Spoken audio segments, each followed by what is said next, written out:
Hi, everybody.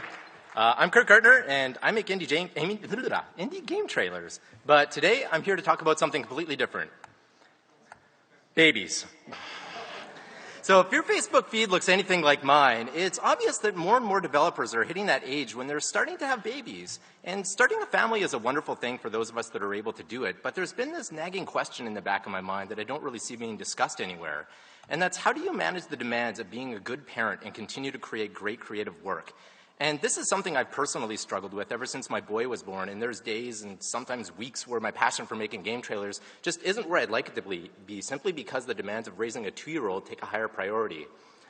Before becoming a parent, it was easy to get lost in work and spend endless hours plowing my way through projects. But when my son Aldrin was born, things started to change, and I'll fully admit the first 3 to 6 months were difficult for my wife and I.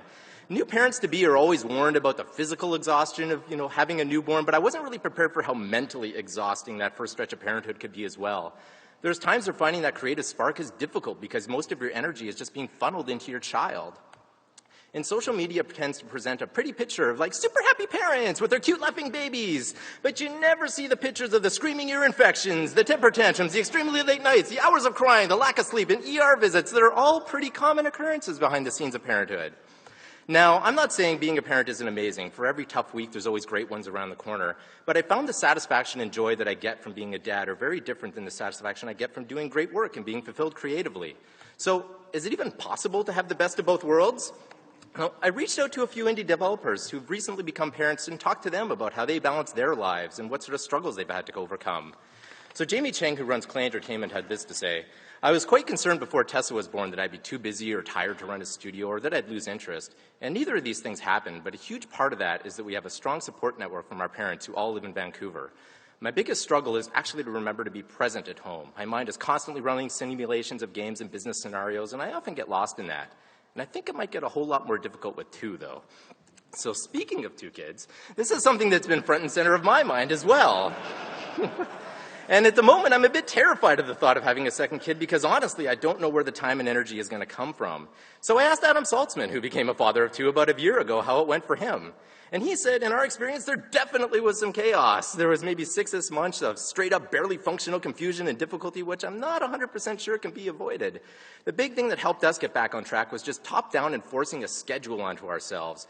And after a year or so of trying to balance just 1 kid in my regular workflow, I basically came to the same conclusion. The thing that helps my creativity is having a set work schedule and just at least a few days a week where I have large blocks of time to work without interruption. And when I am working, I make work time precious.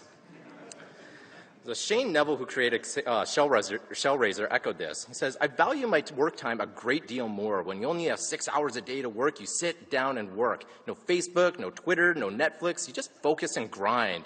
And Derek, you said, I'm only 5 months into fatherhood, but it's certainly limited my time in front of the computer. When I'm there, I'm much more focused. Make your mind your playground and be determined to work hard as soon as you get some computer time.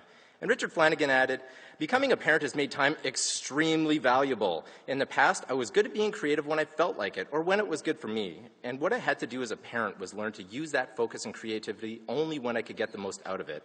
I often remark on how repulsively little I got done with how much time I had before having our amazing little daughter. And I worked my ass off then, too. So, is it possible to be a good parent and continue to create great creative work? Richard put it this way. If you want to be a good parent and a good creative, it is achievable, but you have to be on virtually 100% of the time. And I'd agree with that. But the problem with being on 100% of the time is it leads to a 100% chance of parenting and creative burnout as well. So my advice is strive to be great, but don't feel guilty if you and your partner end up slipping up every now and then, or even for a few weeks at a time. Raising a child is just as hard as developing a good game, and it's almost impossible to do either of these things alone. Having an amazing partner and strong relationship helps whether you're making a game, raising a child, or trying to do both at the same time. And I think Derek Yu sums it up very nicely.